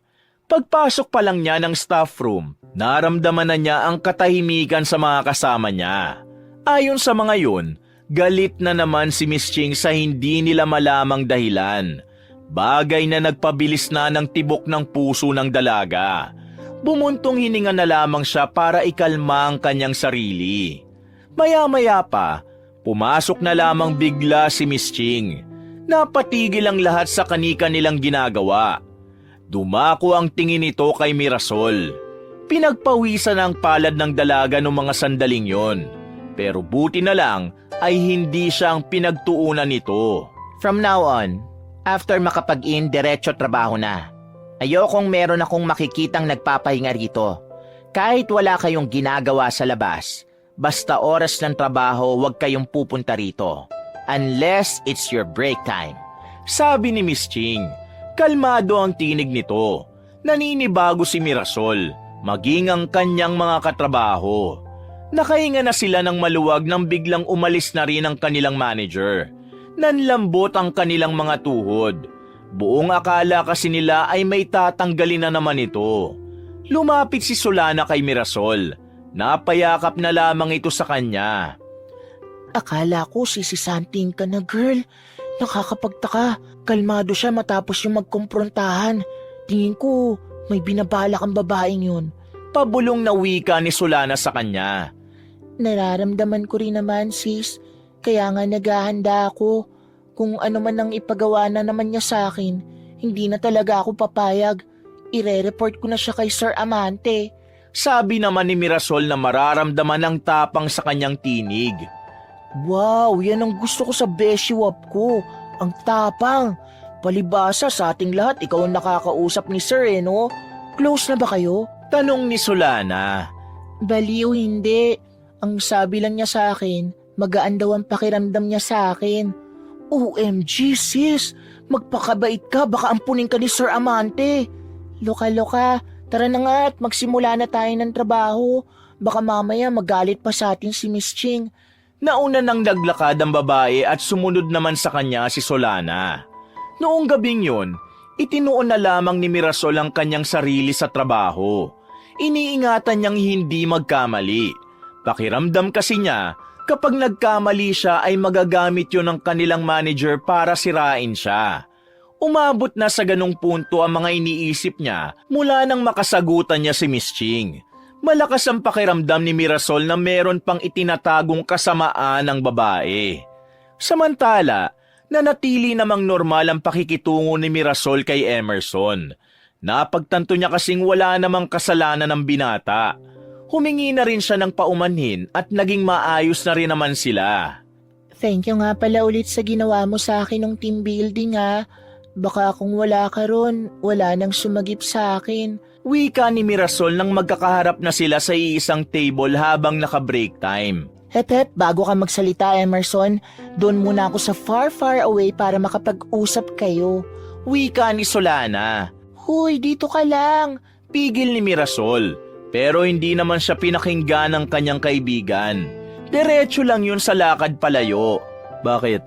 Bothered ka ba na makita tayo ni Miss Ching na tayong dalawa lang kaya gusto mo nandito si Solana? Tanong ng binata. Oo, kahit na wala naman akong pakialam tungkol sa opinyon niya sa pakikipag-usap ko sa'yo, iniisip ko pa rin kung ano yung magiging epekto nito sa'yo at sa ating lahat. Baka kasi idamay na naman niya yung iba. Gagawa na naman siya ng sarili niyang rules na bawal makipag-usap sa mga lalaki ang mga babae. Paliwanag ng dalaga. Natawa naman ng bahagya si Emerson.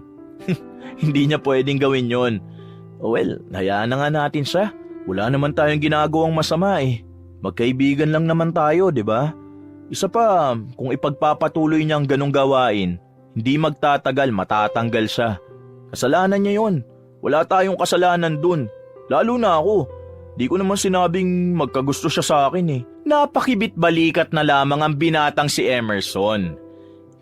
Bakit ba kasi hindi mo siya magustuhan? Maganda naman si Miss Ching. Sexy pa. Pero iba ang ugali niya. Obses siya sa mga bagay na gusto niya. Hindi yun ang gusto ko. Isa pa, mahirap mahalin ng mga taong hindi mahal ang sarili nila. Kaya mas maigi pang maging single kung siya lang din. Dagdag pa ni Emerson. Kung sa bagay, tama naman ang sinasabi mo. Mirasol, bilang kaibigan mo, huwag ka mag-alala, okay? Kung ano man ang gagawin sa ni Miss Ching dahil sa akin, tutulungan kita. Di ko ito ginagawa para lang magpasikat ha. Ginagawa ko ito kasi alam kong nadadamay ka lang naman. Don't worry, kakausapin ko si Miss Ching at lilinawin ko ulit sa kanya for the third time na malabong maging kami. Maraming salamat, Emerson. Nagpaalam na rin ang binata pagkatapos ng usapan na yon. Kilig naman si Solana nang makabalik na ito sa kanya. Pero para kay Mirasol, wala siyang kahit na anong kilig na naramdaman. Wala naman kasi talagang mali siya sa kanya ang pagkakaibigan nila ni Emerson. Kung meron mang malisyosa, yun ay walang iba kundi ang kanilang manager. Pagbalik nila sa trabaho, nagtataka sila kung bakit bigla na lamang umiiyak ang isa nilang katrabaho na si Emilia. Nasa sulok lang ito ng staff room habang pilit na pinakakalma ang kanilang mga kasama. Nawawala raw yung perang ipapadala sana niya sa probinsya. Pinag-ipunan niya pa raw yun eh. Sabi niya, dito niya lang yung sa locker room nilagay. Paliwanag naman ni James, kapwa rin nilang crew. Huy Emilia, sigurado ka bang nadala mo yon? O baka naman kasi naiwan mo sa inyo. Kasi kung sinasabi mong dito na wala sa trabaho yon, Para mo na rin sinabi na isa sa amin ang kumuha nun. Sabi naman ni Solana. Wala naman ako sinasabing ganon. Pero sigurado akong dito lang nawala ang perang yun. Kanina lang binilang ko pa yun. Lumabas lang ako saglit, wala na. Nakabukas na ang locker ko. May gumalaw nun. Ayoko magbintang pero malakas ang kutob ko na merong malikotang kamay rito sa atin. Salaysay ng dalagang si Emilia. Nagbulungan na ang kanilang mga kasama. Lahat ng yun ay hindi umaamin. Hanggang sa tuluyan nang ang nakarating ang issue na yun kay Miss Ching. Dali-daling pumunta ang kanilang manager para asikasuhin ang problema. Galit naman itong pumasok sa silid. Padabog pa nitong binuksan ang pinto. Ano na naman problema dito? Wala na talaga kayong ibang ginawa kundi ang bigyan ako ng sakit ng ulo. Bungad ng manager. Agad namang tumayo si Emilia at lumapit sa babae. Miss Ching, sorry po kung naabala namin kayo. Pero po kasi nawawala yung pera ko na papadala ko po sana sa pamilya ko sa probinsya. Nilagay ko lang naman po kasi yun sa locker ko eh. Naglakad palapit ang manager at tumingin yun sa kanila. Noong mga sandaling yon, kinakabahan na si Mirasol. Hindi niya alam pero pakiramdam niya, madadawit siya sa nakawa na nangyari. Tiningnan niya si Emilia ng palihim. Pilit niyang sinusuri ang itsura nito kung nagsasabi ba ito ng totoo o gumagawa lang ng kwento. Pero iyak na nang iyak ang babae. Kita ni Mirasol kung gaano kaapektado si Emilia sa nangyari. Sa isip-isip niya, marahil totoo ngang nawawalan ito ng pera. At kung totoo nga itong nangyari, malamang sa malamang ay hindi siya madadawit. Gumaan ang kalooban niya dahil kampante siyang wala naman siyang kinalaman doon. Walang magagamit na dahilan si Miss Ching para tanggalin siya sa trabaho. Bubuksan natin isa-isa mga locker nyo. Walang mag-iinarte, hindi biro ang perang hinahanap natin. Sa ayaw at sa gusto nyo, kailangang makita ang laman ng mga locker ninyo. Wika ng kanilang manager. Hindi nga nagtagal, inisa-isa na ang kanilang mga locker. Nalagpasan na ang kay Solana. Nakahinga na ito ng maluwag. Pero kay Mirasol, wala pa. Ito ang pinakahuli. Maya-maya, nakaramdam na ng matinding kaba si Mirasol nang locker naman niya ang bubuksan. Nanlalamig naman ang kanyang palad kahit na sigurado siyang wala siyang kinalaman at kinukuhang pera. Pagbukas ng kanyang locker, nakahinga na siya ng maluwag. Wala ang perang hinahanap. Lalo namang umiyak ang dalagang si Emilia. Napaupo na lamang ito sa gilid. Manahimik ka! Walang magagawa yung pag-iyak mo. Kahit bumaha pa ng luha mo dyan, hindi mahahanap ang pera mo kung hahagulgul ka lang dyan. Magkano ba ang perang nawawala sa'yo? Tanong ni Miss Ching at tumingin pa ito sandali kay Mirasol. Nakaramdam ng kakaibang kaba ang dalaga dahil sa tingin na yon. Pero hindi niya naman alam kung ano ang ibig sabihin nito. 5,000 po yun, Miss Ching. Bagong-bago po yun. Manipis lang po siya. Sabi naman ni Emilia. Kung wala sa locker na mga kasama mo, kailangan natin silang kapkapan. Emilia, ikaw na ang kumapkap sa mga babae. Emerson, ikaw naman ang kumapkap sa mga lalaki. Simulan nyo na dahil nasasayang ang oras natin. Oras ng trabaho ngayon eh. Utos ni Miss Ching sa kanila. Agad namang kumilo si Emerson at Emilia. Pero hindi pa man natatapos ang kapkapan, napatigil na agad si Emilia kay Mirasol. Nakapakasin nito ang panyo ng dalaga sa bulsa. Kinuha yun ni Emilia. Pagbuklat nito ng panyo, naroon ang 5,000. Nakaipit sa loob ng panyo. Nabigla ang lahat sa kanilang nakita. Alam kasi nilang lahat na hindi magagawa ni Mirasol ang magnakaw. Kahit saglit pa lamang nilang nakakasama ang dalaga, kabisado na nila ang ugali ni Mirasol. Kaya naman hindi magawang paniwalaan ng mga kasama niya ang pagnanakaw na di umano ay ginawa nito. Miss Ching, ito po yung pera ko. Bagong-bago pa po kaya madaling naipit sa panyo. Miss Ching, si Mirasol po ang kumuha. Hoy, manahimik ka nga. Hindi magnanakaw ang kaibigan ko, no? Hindi niya yan magagawa. Kilala ko na si Mirasol noon pang mga bata kami. Kaya alam ko na kahit kumain na ng lupa yan, hindi yan kailanman makakaisip magnakaw. Kaya itigil mo yung pagbibintang mo ha. Sabat naman ni Solana. Ito ang kauna-unahang nakaramdam ng galit nung oras na yun si Solana. Habang si Mirasol naman ay tahimik lang at napapaisip. Ako nang bibintang? Kitang-kita nyo naman lahat na nasa bulsa niya ang pera ko. Nasa panyo niya pa, doon nakatago. Kaya papanong nagbibintang ako? Ito na ang ebidensya. Buwelta naman ni Emilia. Malamang sa malamang may nag-set up niyan kay Mirasol. Dito kasi sa atin, alam ko naman na merong mga insecure sa kanya Kaya hindi ako maniniwala dyan. At alam kong karamihan dito sa atin, hindi rin maniniwala. Hindi pa rin tumigil si Solana. Kahit ano pang sabihin mo, siya ang tinuturo ng ebidensya. Paano makakarating ang pera ko sa bulsa niya? Anong setup? Paano yon? Kung isi-setup siya, dapat makikita niya agad kung sino maglalagay ng pera sa bulsa niya. Kaya Miss Ching, parusahan niyo po yan si Mirasol. Mukha lang maamo at inosente, pero may tinatago palang kalikutan ng kamay. Hoy Emilia, magdahan-dahan ka sa sinasabi mo ha. Baka sampalin ko yung mukha mo. Stop! Malakas ang pagkakasigaw ng kanilang manager kaya agad silang napatahimik. Lumapit si Miss Ching sa dalaga at tinignan ito ng masama mula ulo hanggang paa.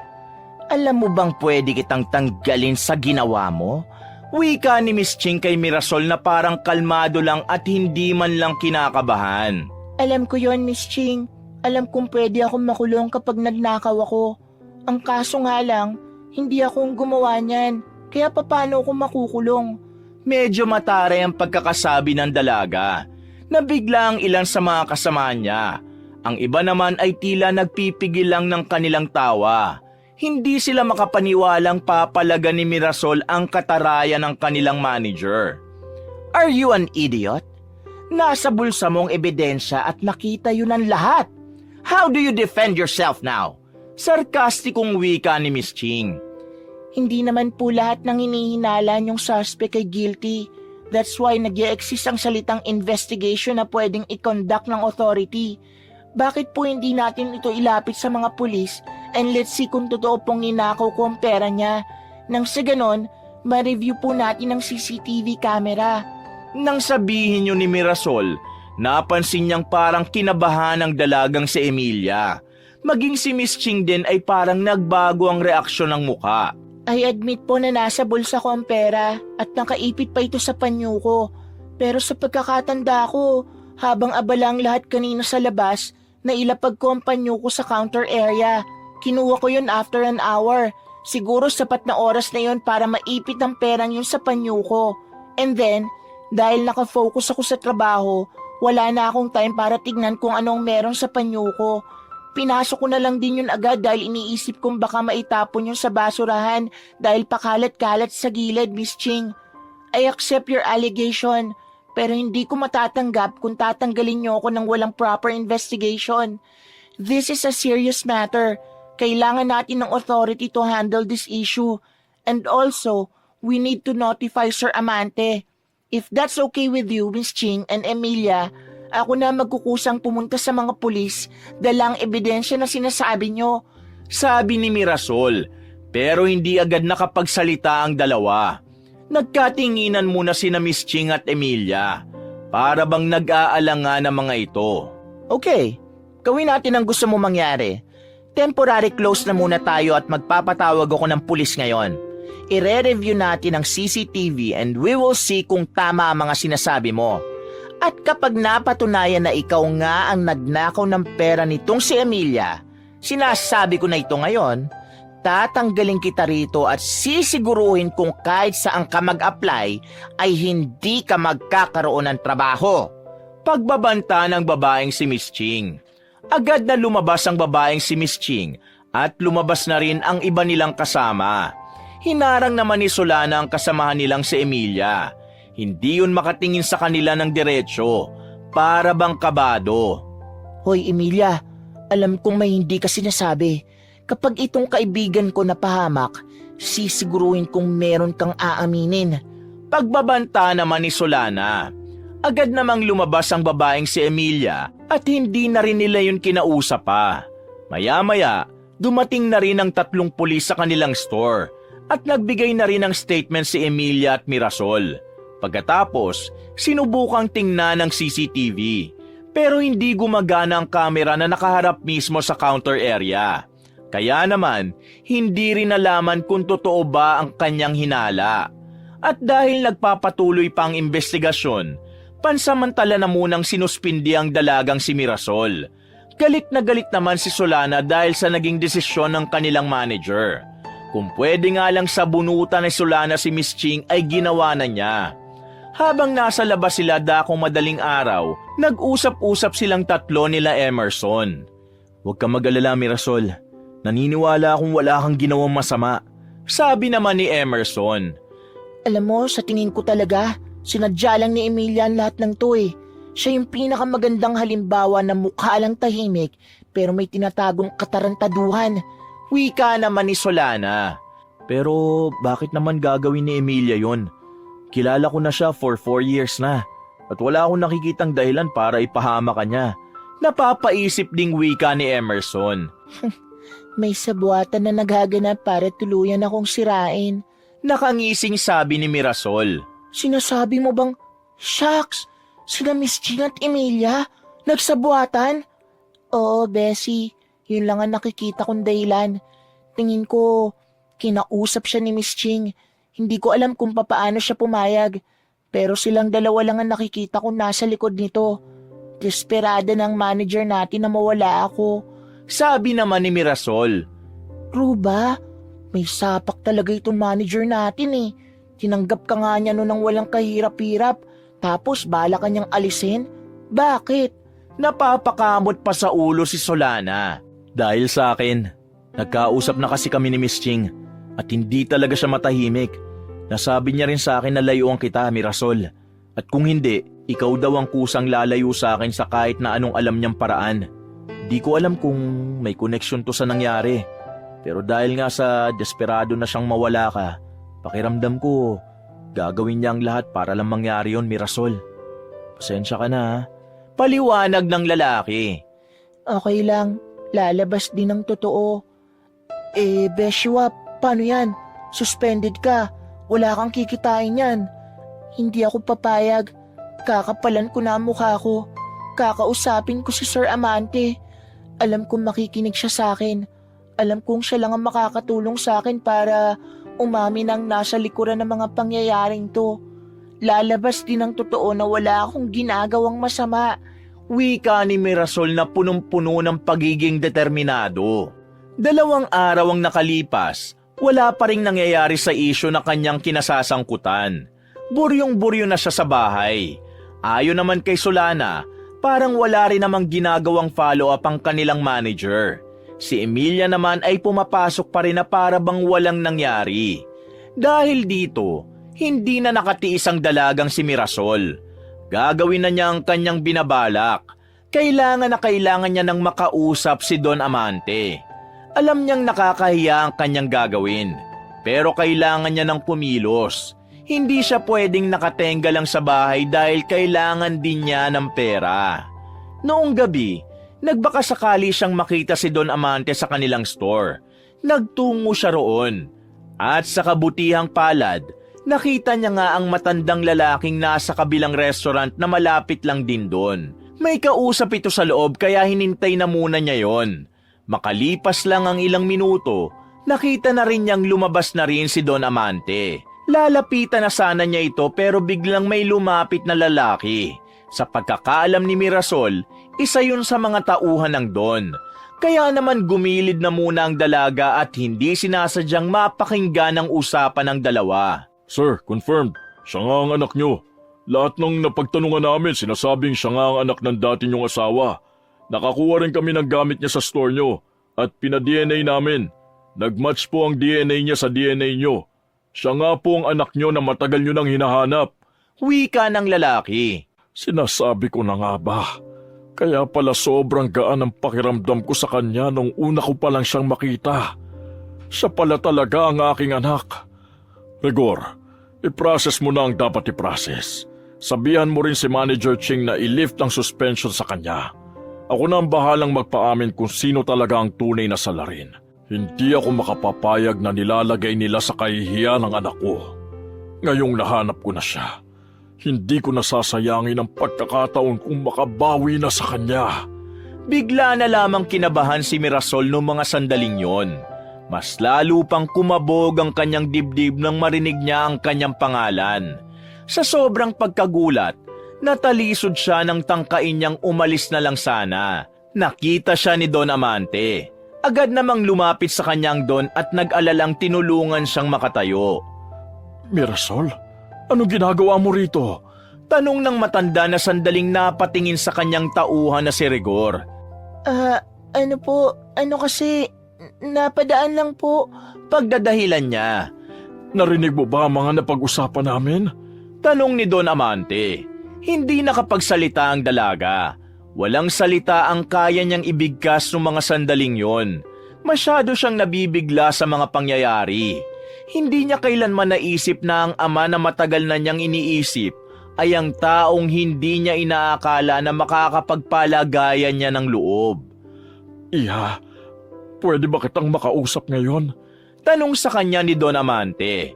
At hindi niya na namalaya na pumayag na lamang siya sa gusto ng matanda. Dinala siya ng matandang lalaki sa isang restaurant na mamahalin, na kung saan silang dalawa lamang ang naroon. Tahimik lamang si Mirasol habang nagkukwento si Don Amante. Sinabi ng matanda ang lahat. Nalaman na rin ni Mirasol ang dahilan kung bakit nakipaghiwalay ang kanyang ina kay Don Amante. Hindi malaman ni Mirasol ang kanyang mararamdaman. Hindi niya rin magawang magalit sa taong yon. Habang nakikinig siya, unti-unting gumagaan ang kanyang pakiramdam. Patawad kung hindi ko kayo naipaglaban ng mama mo noon. Sinubukan ko pero nung panahon na yun ay kulang pa ako sa kakayahan. Pero ngayong may kakayahan na akong itama ang lahat, Iha. Sana pagbigyan mo ko. Alam kong hindi madali itong hinihiling ko pero pwede mo ba akong hayaan na maging ama sa'yo? Sa totoo lang po, hindi pa rin ako makapaniwala na kayo ang ama ko. Pwede po bang hayaan niyo na muna ako makapag-isip? Masyado pa akong nabibilisan sa lahat ng pangyayari. At nakikiusap po ako. Sana hayaan niyo kung ayusin ang sarili kong problema. Hindi po ako sanay na may tumutulong sa akin na iba eh. Sana po maunawaan niyo ako. Sabi ni Mirasol. Naiintindihan kita, Iha. Pero kapag kailangan mo ang tulong ko, nandito lang ako. Hindi kita pipilitin na matanggap agad ang lahat. Hindi kita mamadaliin. Alam kong mahirap ang isipin ang lahat kaya hahayaan na muna kita. Kapag handa ka na, sabihan mo lang ako. Wika naman ng matandang si Amante. Maayos namang natapos ang pag-uusap nila noong mga sandaling yon. Pero tila naubusan siya ng lakas kaya minabuti niyang umuwi na lang muna sa kanila. Tulala at balisa ang dalaga. Hawak-hawak niya pa rin ang larawan ng kanyang ina na galing kay Don Amante. Isang malaking patunay na ang matandang lalaki nga ang kanyang ama. Kinabukasan, nawala na ang suspension kay Mirasol. Nakapasok na rin ang dalaga. Galit na galit naman ang babaeng si Miss Ching dahil doon. Dakong 8:00 ng gabi, dumating ang dalaga sa store. Mangilan-ngilan lang ang customer na naroon. Sinalubong agad siya ni Miss Ching at hinarang ang kanyang dadaanan. Sinong nagsabi na pwede ka nang pumasok? Tanong ng manager sa kanya. Hindi po ba kayo nasabihan ni Sir Amante? Sagot naman ng dalaga. Miss Ching, wag po kayo rito mag-usap. Naririnig po kayo ng mga customer. Sabi naman ni Emerson nang lumapit ito sa kanila. Pero tila wala nang naririnig pa si Miss Ching. Ang tanging nangingibabaw na lamang dito ay ang kanyang galit at inis para kay Mirasol. Huwag kang makialam dito, Emerson. Wika ng manager. Please Miss Ching, tama na po. Wala naman pong ginagawang masama sa inyo si Mirasol eh. Kayo lang ang gumagawa ng problema. At ipinagtatanggol mo pa ang babaeng ito? Bakit? Kayo na bang dalawa? Pinagtitinginan na sila ng mga customer. Ang iba namang crew, nahihiya na lang din at hindi alam ang gagawin. Hindi po totoo yung sinasabi nyo, kundi dahil mabuting tao si Mirasol. Bakit siya ba ang pinipili mo? Bakit hindi ako, ha? Ako na mismo ang lumalapit sa'yo, ayaw mo pa? Dahil masama ang ugali mo. Kung ikukumpara ka kay Mirasol pagdating sa ugali, walang-wala ka. Walang-walang pipili sa'yo dahil sa ugali mo. Hindi na rin napigilan pa ng binata ang kanyang sarili nang sabihin niya yun. Masyado na itong nadala ng emosyon. I can't believe na mas kinakampihan mo pa ang babaeng ito. Well, wala na akong pakialam kung ano pang isipin sa akin ng mga tao. Basta ikaw ang gusto ko, Emerson. At itong babaeng ito, hindi ako papayag na ito lang ang makakaribal ko. Wala akong pakialam. Ikaw lang ang gusto ko. Tama na. Nakakahiya ka na. Ikaw pa naman ang manager dito pero napaka-unprofessional mo. Sigaw rin ni Emerson. Ikaw babae ka. Layuan mo si Emerson! Hindi ko siya kayang layuan dahil una sa lahat, hindi mo siya pagmamayari. Pangalawa, hindi ka niya gusto. Pangatlo, wala kaming ginagawang masama sa'yo. Buwelta ni Mirasol. Hindi na napigilan pa ni Miss Ching ang kanyang sarili. Kinuha ng manager ang kape na sana'y isa-serve sa kabilang table. Itinapon niya yun sa mukha ni Mirasol. Mabuti na lamang at iced coffee yun. Pero kahit na malamig ang kape, naging dahilan pa rin ito para makaramdam ng pagkapahiya si Mirasol. Nagtinginan din kasi ang mga tao sa kanila. Agad namang tinanggal ni Emerson ang kanyang coat at saka ibinigay kay Mirasol para gawing pamunas. Yan ang nararapat sa mga kagaya mong mga agaw. Hindi ka dapat magmukhang maganda dahil kahit na kailan, isa ka namang pangit. Sigaw ni Miss Ching. Natigil lang ang gulong yon nang biglang dumating ang matandang si Amante. Nagyukuan ang lahat ng staff. Kahit na si Miss Ching din ay parang biglang naging maamong tupa. What's the meaning of this, Miss Ching? Tanong ni Don Amante. Sir, ano kasi, itong babaeng ito, gumagawa siya ng kalandian dito sa trabaho. I'm just teaching her a good manner. By doing this? Miss Ching, you disappointed me. Akala ko maaasahan kita sa magandang pagpapatakbo sa coffee shop na ito. But it looks like you don't deserve your position. Saad ng matandang lalaki. Sir, kung alam mo lang kung anong ginagawa ng taong ito, nagnakaw pa yan ng pera para sa... Enough! Ayoko nang makarinig ng kasinungalingan. Alam ko na ang totoo. Huwag ka nang gumawa pa ng kwento! Sabi ni Don Amante. Biglang dumating ang babaeng si Emilia at humarap sa kanilang lahat. Hindi po totoong ninakaw ni Mirasol ang pera ko. At ang totoo, wala naman po akong dalang pera. Ang pera na yun ay binigay sa akin ni Miss Ching. Kinausap niya ako na ilagay yun sa panyo ni Mirasol para siyang mapagbintangan. Sorry po, sir. Napilitan lang po akong gawin yun dahil kailangan na kailangan ko ng pera. Binayaran niya po kasi ako. Tinanggap ko po kasi nasa ospital ang mama ko ngayon. Pasensya na po, sir. Paliwanag ng babaeng si Emilia. Nanlaki naman ang mga mata ni Miss Ching. Hindi ito makapaniwalang nilaglag siya ng taong akala niya ay mapagkakatiwalaan niya. Sinungaling ka, Emilia. Nangutang ka lang sa akin ng pera at binigyan kita agad. Paano mo ito nagagawa sa akin? Miss Ching, huwag na po kayo magsinungaling. Alam nating lahat na kaya ka galit kay Mirasol dahil feeling mo pag-aari mo si Emerson. Mirasol, sorry kung nagawa ko yun sa'yo. Hindi ko intention. Sinamantala niya lang ang kahinaan ko ng mga oras na yun. Sana mapatawad mo pa ako. Wika ni Emilia at hinawakan pa ang kamay ni Mirasol. Hindi kita masisisi, Emilia. Biktima ka lang din dito. Ang tunay na may kasalanan dito, walang iba kundi si Miss Ching. Kailangan niyang pagbayaran ng lahat ng ginawa niyang masama. Manahimik ka, Mirasol! Akmang sasampalin na ni Miss Ching ang dalaga nang biglang humarang si Don Amante. Hinawakan nito ang kamay ng manager at saka hinawi ng malakas. If you touch my daughter, I will make sure that you will suffer like a hell! Wika ng Don. Nagulat ang lahat sa kanilang narinig. Kahit si Mirasol ay hindi rin inaasahan na sasabihin nyo ng matandang lalaki. I'm sorry? Nagtatakang tanong ni Miss Ching. Anak ko si Mirasol. Siya ang anak ko na matagal ko nang hinahanap. Marami akong pagkukulang sa kanya. Pero ngayong narito na ako sa tabi niya, hindi ko hahayaan na saktan siya ng mga kagaya mo. Makinig kayong lahat! Ulitin ko! Si Mirasol ay anak ko. Sino mang mang-api at manakit sa kanya, hindi ko palalagpasin. Ikaw, Miss Ching, ihanda mo ang sarili mo sa mga parusang nakaabang sa'yo. Pagbabayaran mo ang lahat ng mga ginawa mong kasalanan. No!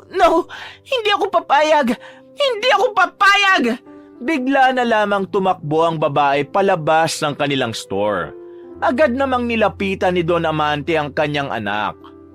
Mirasol, anak, halika. Magpalit ka ng suot mo.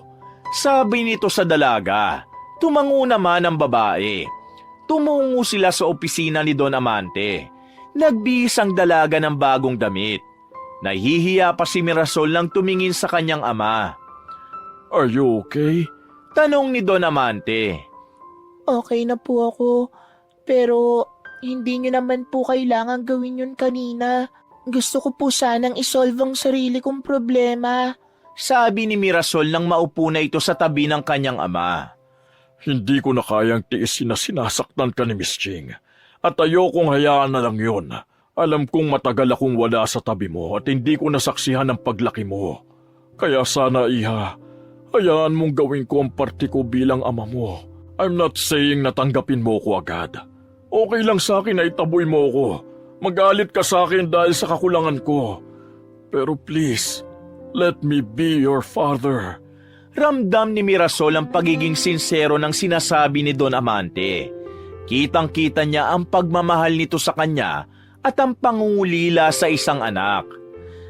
Gusto ko po kayong bigyan ng chance, pero sana kausapin niyo po muna si Lola. Siyang nag-iisang magulang ko nung mga panahong wala kayo. Siya rin ang nagpalaki sa akin mula nung mawala si Mama. Sige, kakausapin ko ang lola mo. Pero pagkatapos, pwede mo ba akong samahan sa puntod ng mama mo bukas? Gusto ko kasi siyang makaharap kahit na sa ganung paraan lang. Gusto kong humingi ng tawad sa kanya. Tumango na lamang ang dalaga. Matapos ang kanilang pag-uusap, ay umalis na rin si Mirasol. Kinabukasan, nagulat na lamang ang dalaga nang biglang dumating ang kanyang ama sa kanilang bahay. Nakita na lang niyang kinakausap na nito ang kanyang lola. At sa nakikita niya, mukhang wala namang nagiging problema. Sa katunayan, masaya nga ang kanyang lola na sa wakas, natagpuan na rin niya ang kanyang ama. Naging mapayapa at maginhawa naman ang pag-uusap na yon. Pagkatapos, nagbihis na si Mirasol para dalawin ang puntod ng kanyang ina. Pagdating nila sa sementeryo, nag-alay ng bulaklak si Don Amante. Bumakas agad ang lungkot sa mukha ng matandang lalaki. Maricel, nandito na ako. Patawarin mo ako kung natagalan ako. Hinanap ko naman kayo noon. Nagpunta pa nga ako ng ibang bansa para lang hanapin kayo. Pero hindi naman pala totoong umalis kayo rito ni Mirasol. Maricel, pasensya na kung hindi ko kayo naipaglaban noon. Pasensya na kung hindi ko agad sinabi ang totoo sa'yo na ikakasal na ako sa ibang babae. Pero ngayong narito na ako, babawi ako sa lahat ng mga pagkukulang ko. Magiging tunay na ama ako sa anak natin. Sisiguruhin kong ligtas siya palagi. Hindi na naiwasan ni Don Amante ang mapaiyak. Pero kahit na papaano'y gumaan na rin ang pakiramdam nito. Sabi sa akin ni Lola bago mamatay si Mama, sinabi niyang balang araw, gusto niya ring magtagpuan landas natin. Ibig sabihin lang nun, matagal ka na niyang pinatawad, Papa. Tama ba ang narinig ko? Tinawag mo kong Papa. Nakangiting wika ni Don Amante. Ayaw niyo po ba? Nakangiti ring tanong ni Mirasol. Siyempre gusto ko. Sobrang saya kaya sa pakiramdam. Papa, paano po yung asawa mo, yung mga anak mo? Ngayong nandito na ako, anong mangyayari sa bago mong pamilya? Tanong ni Mirasol sa kanyang ama nang may bahid ng lungkot. Hindi na tuloy ang kasal namin noon. Umatras ako, kaya pinabalik ako rito sa Pilipinas sa mga magulang ko. Tinanggalan nila ako ng yaman, habang ako nagsumikap na marating kung ano man ang meron ako ngayon. Yung narinig mo sigurong may pamilya na ako. Yun siguro yung inaakala nila kasi ang dami kong pamangkin na pinapaaral ngayon. Pero lahat naman sila ay masasaya. Lalo na ngayong nalaman nilang nahanap na kita. Nang marinig yun ni Mirasol ay kakaibang saya ang kanyang naramdaman. Hanggang sa naglalakad na sila palabas ng sementeryo ay hindi mawala ang ngiti niya. Dahil ngayon, alam na niyang hindi naman pala siya anak sa labas. Papasok na sana sila sa loob ng sasakyan pero bigla na lamang sumulpot si Miss Ching sa gilid. May hawak-hawak itong kutsilyo. Nanlilisik ang mata at parang wala na sa sarili. Lumapit ito kay Mirasol at umamba ng saksak. Walang hiya kang babae ka! Akin lang si Emerson! Wika ni Miss Ching. Pero sa halip na si Mirasol ang tamaan, sinalagyon ni Don Amante.